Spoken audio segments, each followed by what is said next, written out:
Now the 5AA forecast, sunny with a top of 29 today, tomorrow up to 30, mostly sunny, Saturday partly cloudy, 29, and on Sunday back to 18 with a shower or two before it gets in the low 20s on Monday and Tuesday. More news as it happens on 5AA. Peter Godfrey on 1395, Adelaide's 5AA. Been a little cool tonight, or it is a little bit cool, 12 degrees at the moment, which is cooler than we were expecting. 15 was what the Bureau had for our overnight forecast. But there you have it. A little bit cool, but a nice day on the way. Let's take a look across the ditch, see what's happening in New Zealand. Selwyn Manning joining us, editor of EveningReport.nz. How are you, Selwyn? Yeah, very good, Peter. A little bit drier in the Auckland area today compared to what it has been in the last 2 days, but looks like we're certainly heading for a high of around 21 degrees. It's currently blue skies out there. People are saying thank goodness for that. And looks like overnight lows are getting lower in those teens now, around 13, 12 degrees. This is in the Auckland area. Of course, it's a lot colder down in the Down south, yeah. We're noticing ours coming down a bit too. We had a couple of single-digit temperatures overnight earlier in the week. I've even had to have the heater on in the car on the way home a couple of mornings. Yeah, starting to look at the heat pump up in the home and thinking, time to get that thing on. Yep. But don't let that brief description of the current weather deceive you. New Zealand has been whacked, hasn't it, Peter, by what is left, the remnants of what is referred to over here as Debbie Deluge. Debbie Deluge, yeah. So we've sent something else your way that's probably not been welcome. But I'll get into that in a bit more detail about the impact here. But yes, just to confirm, that's all the remnants of Cyclone Debbie, and that is tracked down to New Zealand. It's not a cyclone here anymore, but boy, got to say, Peter, what a storm! What a storm, yeah. Well, before we get to that, what else is making some of the headlines around your part of the world? Going to New Zealand Herald, you might get a lot of Debbie mentioned here as well in the headlines. New Zealand Herald is leading with that. It's got live news coming through all the time, both video and in text form, with Debbie continues to lash New Zealand as wild weather heads south. So what it's doing is, Peter, is it's tracking down that trajectory from Queensland, came slightly further into the Pacific, came down directly toward New Zealand, and that's where it is. Remember, we can get into it a little bit later, but remember that the New Zealand being in colder climes, and it's certainly been cooler this time of the season compared to last year's season, and so it cools down these cyclones. So we haven't got the cyclone kind of thing, but yeah, gee, what a storm. If we go across to Fairfax's stuff.co.nz, what we've got there is rain traps 11, and what it's talking about there is in the Bay of Plenty area overnight.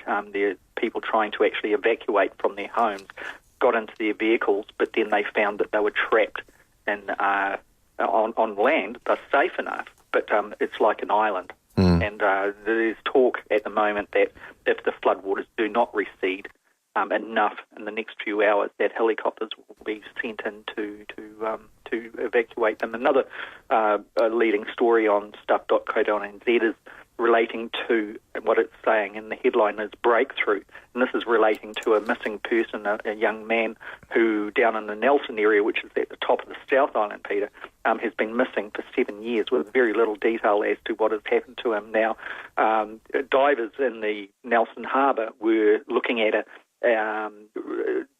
inspecting an anchor on a super yacht and found, right next to it is this vehicle submerged well down deep in the water. It was pulled out, and there's the remains of a human being there that they believe is this young man that went missing 7 years ago. So there's an investigation into exactly what had occurred there, Peter. So that's the other one on stuff.co.nz. You go across to Radio New Zealand. They've got a big issue here relating to New Zealand's Ministry of Social Development, and what that is all the social welfare, all of those types of records. And what it's saying here is the government's plan to collect people's private information from community agencies that are the agencies that people are seeking funding from. And the government wants to collect all of that information, and it's saying it could deter those most in need from seeking help, meaning that they are spooked a bit by the government basically collecting up all of their data and thinking that that's an erosion of their privacy and their rights. There's also one of the New Zealand All Blacks who's pretty famous over here, is kind of turning into infamy a little bit, Peter. Ali Williams, very big name in the forwards of the All Blacks over the last, say, 10 years, really. Now, he's been playing up in France. He was arrested for possession of cocaine around the Arc de Triomphe area. And he was fined in Paris, in a Paris court overnight, of $2,300 for purchasing cocaine. It sounds like he has been fired from the rugby club that he was playing for. So those are pretty much the most primary headlines around, Peter, excluding a bit of the weather. Yeah, and I did see another one, a local Adelaide story, at least making the New Zealand Herald website. I don't know if you spotted about the headline on the New Zealand Herald, "Hotel owner slams dim-witted customer," which was all about a hotel not far from here, where there was a bit of a stoush on Facebook.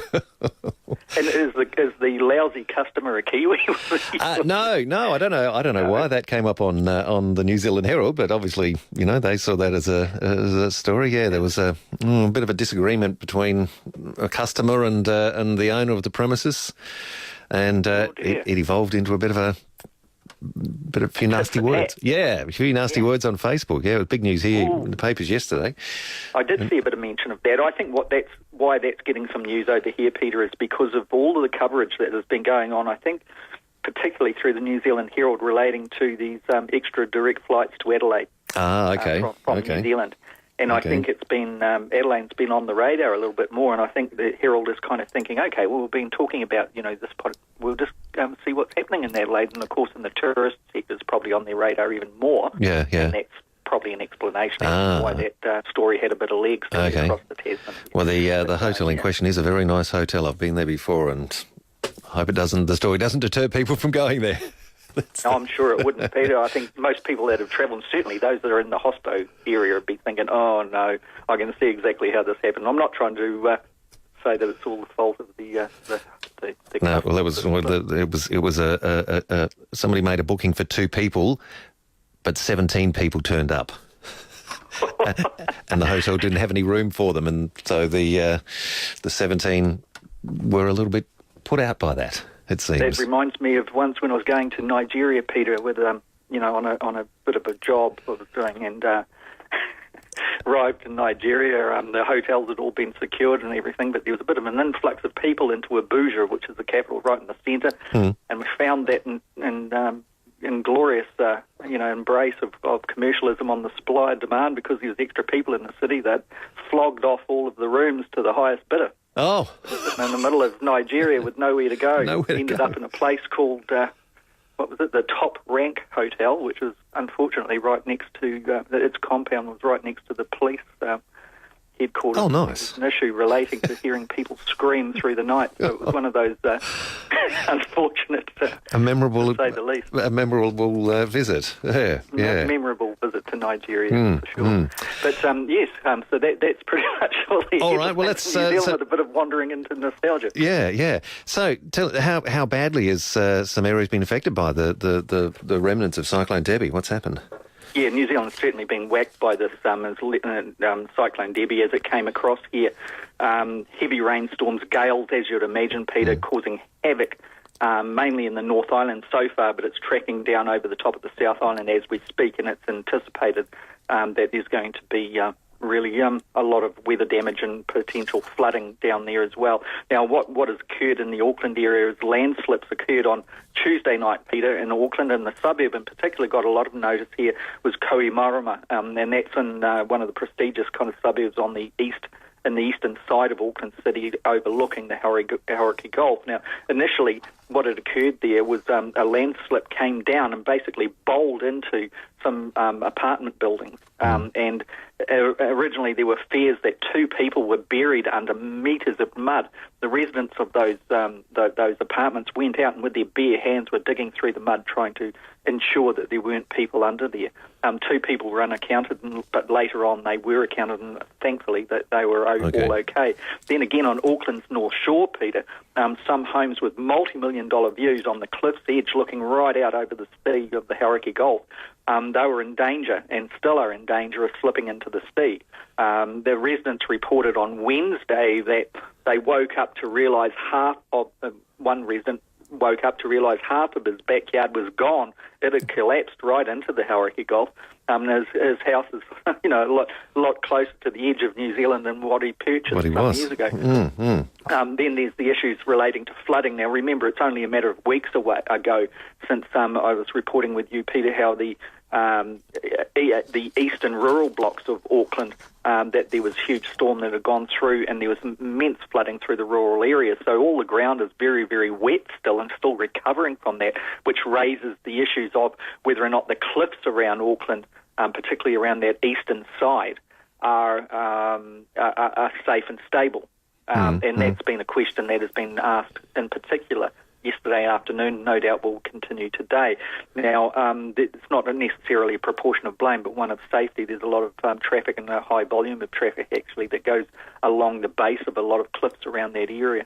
The other area is flooding occurred in Whanganui on the central North Island's west coast, and Whanganui there's the Whanganui River that goes down there. We spoke about this river only a matter of a couple of weeks ago, Peter, where it was given in law here in New Zealand the rights that a human being would have. That's right, because of its cultural and spiritual significance to local Maori. Now, that river was was certainly getting higher and higher. Now, the stop banks around Whanganui City itself, they top out at around about 9 metres, Peter, and as it was reported yesterday, the floodwaters got to 30 centimetres below the top of that 9-metre stop bank. Wow, okay. That's what, 36 odd feet, 36 feet. Yeah, so it gives you an idea. It's pretty wide too, so it gives you an idea of the volume of water that the remnants of Cyclone Debbie has been dumping over here in New Zealand. It certainly is some storm, and our hearts go out to your people up in the northeast there in Queensland that were impacted by the full force of the storm, because if this is the remnants, wow, what an awful thing it must have been. Yeah. And what's this about a woman, her car went into the river and then somebody was just standing by filming it or something? Yeah, that's one of the weird things, and this got a lot of attention yesterday, saying, what exactly are we as Kiwis when this kind of thing happens, Peter? What happened was a woman was driving beside the Waikato River, and that's in a place called Ngaruawahia. Now, that's about an hour south of Auckland, maybe an hour and a half, depending on the traffic, and just north of Hamilton City. Now, with all the rain and the storm, etc., her car slid, for whatever reason, into the river. She managed to get out. I've got to say that. She's safe. But she got to the riverbank. But before that, her car was submerged and she was, at risk of going down with it. Now, sadly, the police actually said that no one came to her aid, and only one person apparently stood there filming the woman's plight on their cell phone, presumably to put up on social media or something. And look, a lot of people, including Colin, people on the panel on Radio New Zealand yesterday, were saying, look, this country's got its heroes like every other country's got its heroes. What on earth is going on when that kind of thing happens? I know we get strange people in every community, don't you? And that will put their values thing, but that one stood out, and you kind of thought, oh, come on, people. But anyway, the woman was safe. She was able to save herself, and thankfully for that. But that just illustrates some of the human things about that. One, the danger during these times. I know that up in Queensland there was a similar situation that occurred with people getting trapped in a river, and actually a Kiwi woman and her 2 children perished. Yeah, that's what he said. So this storm, boy, what a big one. Yeah, I guess the moral of the story there, if you see someone in trouble, don't get your phone out to film it first. Go in and help. Yeah, do the human thing. Yeah. Indeed. All right, Selwyn, have a quick break and be right back with you. Got a whole lot more to talk about from your part of the world. Be back with you in a moment. Selwyn Manning, editor of EveningReport.nz. It's 19 after 5 now. There's nothing quite like being on the road, except finding the perfect spot to park your caravan or retiring to a cosy cabin. Take a break and unwind at Discovery Holiday Parks. Whether it's trading stories with your neighbours or taking advantage of the unique facilities, there's something for everyone. With 8 locations across SA, there's always a Discovery Holiday Park nearby. Book today at discoveryholidayparks.com.au/SA. Dad loves cooking. He says it opens up your mind. And Dad says Castlemane's new Flavours the World range is the bestest. Oh, best? He says you can learn heaps about other cultures. But we know he just loves to cook it because it's so yummy. The search for yum is over. KR Castlemaine new Flavours of the World range with 100% Australian pork. Now in independent supermarkets. Marty and his team at Paint Professionals are all about giving. They want to give you the best possible experience when it comes to painting your home, which is why for a strictly limited time, they'll have your home professionally cleaned when the job is complete, valued at $250. Yours free. Your home will literally be spotless, professionally spotless. Brush with the best. Call Paint Professionals now for this limited offer. T's and C's apply. Visit paintprofessionals.com.au. Get ready, get set, and go to Agostino. At Agostino Mitsubishi, they've been told to go hard or go home. Agostino is way overstocked with demos across the entire range. Do it now. Run into Agostino Mitsubishi for incredible savings on bucket loads of demos, all priced to clear. Plus, they're offering huge dollars for your trade-in. Hurry, it's all got a go-go. Nailsworth and Elizabeth, agostino.com.au. When it comes to scrubber dryers, come to Spitwater. We have a range of Spitwater scrubber dryers to suit any situation, from factory floors to gleaming showrooms. The new Spitwater scrubber dryer system is the most advanced solution for scrubbing and drying tiled wooden floors and other solid flooring surfaces. You'll love the finish and you'll love the after-sales service and parts backup. Spitwater scrubber dryers. Spitwater. That's what it does. Spitwater.com.au. G'day, Keith Conlon here. If you'd love to be able to take stunning photos, do what I do and see the photography experts, Diamonds Cameras. With every camera purchase, you'll receive a free photography training course. They love photography and they stock the best brands like Canon and their EOS digital SLR and lens range. If it's a holiday in the Grand Canyon or a weekend with the grandkids, get the very best free advice from Diamonds Cameras, 165 Rundle Street in the city. That's your best shot. Peter Godfrey on 1395, Adelaide's 5AA.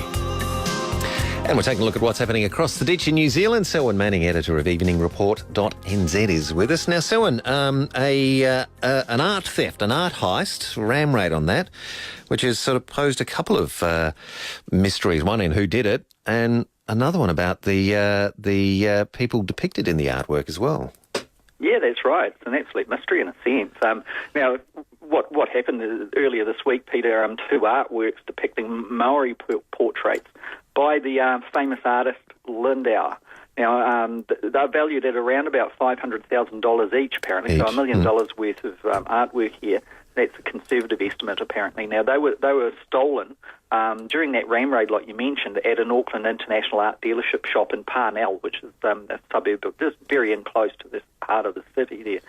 It's an interesting story, and it's what you've alluded to there, where it raises a lot of mystery around the actual people that were portrayed in the paintings. And there's a number of things for that. One of the first things to say is that the painting and photographs of people who have passed away in Maori culture is given significant spiritual and cultural significance to them as a people. That it becomes a visual record, not just to look at, but if there's a connection to that person. Now, so there's all of this, and there's a concept called, in Maori, the word is whakapapa, which means your ancestry or your family line, your history, your family tree, if you want to put it that way, that at each step you're a representative of. Now, going with these two paintings becoming prominent once again in the public arena because of the theft, it's come up that the iwi, or the tribe that they were supposed to be people from, are saying, well, they're not our ancestors at all. You know, and so there's a big debate over here as to who these people are. There's a few things that are causing the confusion. One is relating to spelling. you may hear from time to time, we'll say over here relating to a particular tribe, like in the Auckland area, Ngāti Whātua. Yeah.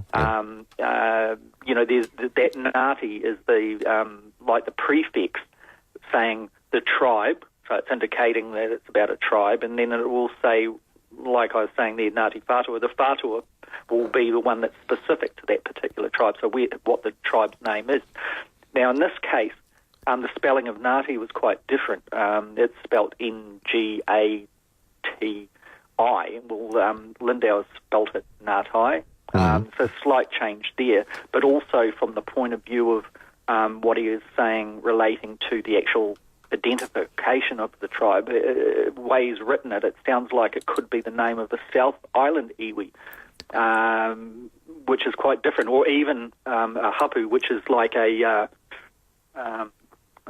goes in 3 steps. Iwi, which is tribe, then you've got hapu, which is like big groups of sub-tribe kind of groups, and then there's whānau, which is like family groups. So it's saying that it possibly could be a Tauranga hapu, which is in the Bay of Plenty, which actually this weather has been hitting hard overnight. And so this whole thing relating to really nailing down who these people are, particularly because they have such cultural and spiritual significance, is a big, big ongoing thing this week. I suppose in within Maoridom, this would be akin to photographs of one of the royal family from perhaps the Victorian age, actually people in the royal family saying, well, actually, that's not our ancestors. It's not okay. So it's, it's that kind of thing. It's huge over here. So it's a fascinating little mystery that's going on as to who these people are, because remember, these photos, if people go onto the New Zealand Herald website and they kind of search for the stolen paintings or something like that, they're very lifelike. Yeah, they are. Yeah. Extraordinary. And Goldie was the same, another artist. He was able to capture so much in the just very placid kind of expressions on the faces of those who were the subjects of his paintings. Lindau is exactly the same. Other people that visit Auckland City, Peter, the Auckland City Art Gallery has got a number of these types of paintings on display, and I noticed that people visiting the country, they get fixated by looking deeply into the faces that are portrayed from them. So that's it, Peter. It's a big mystery. Big mystery, yeah. No resolution to it at this stage. But we'll see how it all tracks. All right. And just quickly, if we can, just in 30 seconds, because we're right out of time, Ted rang early with a bit of a question. Fried chicken will be getting delivered by your mail service possibly soon. Well, look, I didn't realise that. You mentioned it to me in the break, and I thought, oh, well, there's dinner for tonight, isn't it? Yeah. As you pointed out, it'd be an odd thing seeing the poor old postie doing it around dinner time, pedalling up the roads with a box full of bumper box or whatever it is. Your chicken nuggets or something. Yeah, so this is... potato and gravy, please. They'll be yelling out from the street as he pedals up the road. And I think, what did you say? The letters might have a bit of you go and get your mail and they might be smelling like fried chicken when you get your electricity bill in or something like that. So this is... What a shocker. Yeah, it's a bit of a trial, is it, for New Zealand Post to make a bit of money? Because they're not making as much from delivering the mail as our Australia Post is. Yes, exactly the same. I think this is the plight. You go into one of the post shops here in Auckland on Dominion Road, and you go to look for where the envelopes and that are sold, Peter, and what you can see is Herbalife and all of these other kind of tonics for sale. So diversification and multitasking, isn't that the key word these days? Exactly, taken to an extreme. And just very quickly on Leighton's thing, Peter, with the earthquake over in Japan. Yep. There's been a few over here, but I haven't got the same count as what they're getting in Japan. I think Leighton's well ahead on that one. Yeah, 21 so far in Japan this month. Amazing. All right, Selwyn, many thanks for joining us. Have a great week, and we'll talk to you again next week. Okay, Peter. All the best. Bye-bye. Selwyn Manning in New Zealand, editor of EveningReport.nz. When you join Australian Super, you're more than just a member. You're a part owner in more than $100 billion worth of investments around the world. As the biggest industry super fund, Australian Super can keep fees low and give members access to some of the world's best investments, which have delivered strong long-term returns. Join Australia's largest super fund today. Before deciding if Australian Super is right for you, read the PDS at australiansuper.com. Investment returns are not guaranteed. Past performance is not a reliable indicator of future returns. Have you checked on your mum today? Maybe she's had a fall and can't move. Maybe she's having trouble breathing. It's a scary thought, but it doesn't have to be. With a Care Alert Smart Dialer, up to 5 people of your choice can be notified the instant there is an emergency at home. Plus, you can include 000 for a backup, and there are no monitoring fees ever. Less than $300 delivered. Go to carealert.com.au. This search may uncover something that the other searchers missed. For over 50 years, 7 News has been telling our story. We couldn't see any more than 10, 12 feet in front of our faces. And the Australian Grand Prix is go! Every day, there's a new story to tell. There was no warning for the National Crime Authorities. Adelaide's fairy tale had come true. History in the making! And making matters worse, there are still regular earth tremors here. They're describing the terrifying events. That's why 7 News is Adelaide's #1. This is Adelaide's 5AA. Sunny and 29 today. It's